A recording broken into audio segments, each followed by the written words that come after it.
जय भीम, जय संविधान। मैं ॲडव्होकेट अजिंक्य जनार्दन साळवे, प्रदेश प्रतिनिधी महाराष्ट्र काँग्रेस।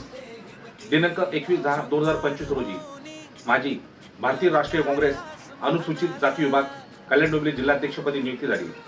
त्याबाबत सर्वप्रथम मी अखिल भारतीय काँग्रेसचे राष्ट्रीय अध्यक्ष मल्लिकार्जुन खरगे साहेब, लोकसभेचे विरोधी पक्षनेते तथा संविधान रक्षक राहुलजी गांधी, त्याचप्रमाणे अनुसूचित जाती विभाग राष्ट्रीय अध्यक्ष राजेंद्र पाल गौतम साहेब यांचे व त्याचप्रमाणे माझे प्रेरणास्थान अखिल भारतीय काँग्रेसचे सरचिटणीस माजी आमदार, माझे मार्गदर्शक दिशादर्शक संजय दत्त साहेब व त्याचप्रमाणे काँग्रेसचे सन्माननीय खासदार चंद्रकांतजी हातोरे साहेब, सन्माननीय खासदार वर्षाताई गायकवाड यांचे देखील मी मनपूर्वक आभार मानतो।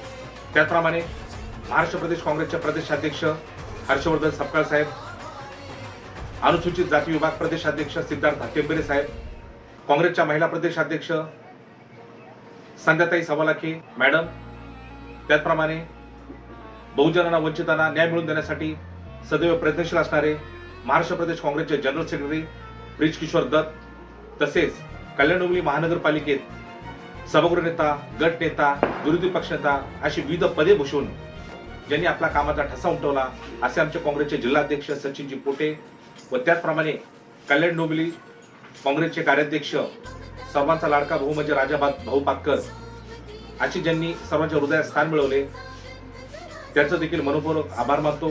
तसेच माझे कार्यकर्ते, माझं कुटुंब व माझे हितचिंतक यांचं देखील मनपूर्वक आभार मानतो। बंधूंनो, काँग्रेस पक्षाने माझ्यावर दाखवलेला विश्वास हा माझ्यासाठी सन्मानाची आणि जबाबदारी जाणीव करून देणार आहे। त्या अनुषंगाने मी देखील काँग्रेस पक्षाला बळकट करण्यासाठी, काँग्रेसच्या मूलभूत विचारधारेनुसार बहुजन वर्गांना न्याय मिळवून देण्यासाठी, सर्वसामान्यांच्या हक्कासाठी सदैव प्रयत्नशील राहील। तसेच काँग्रेस पक्षात काम करत असताना फुले शाहू आंबेडकर या विचारधारा जपण्यासाठी कायमस्वरूपी कटिबद्ध राहील। एवढे बोलून पुन्हा एकदा मी सर्वांचे आभार मानतो। जय भीम, जय संविधान।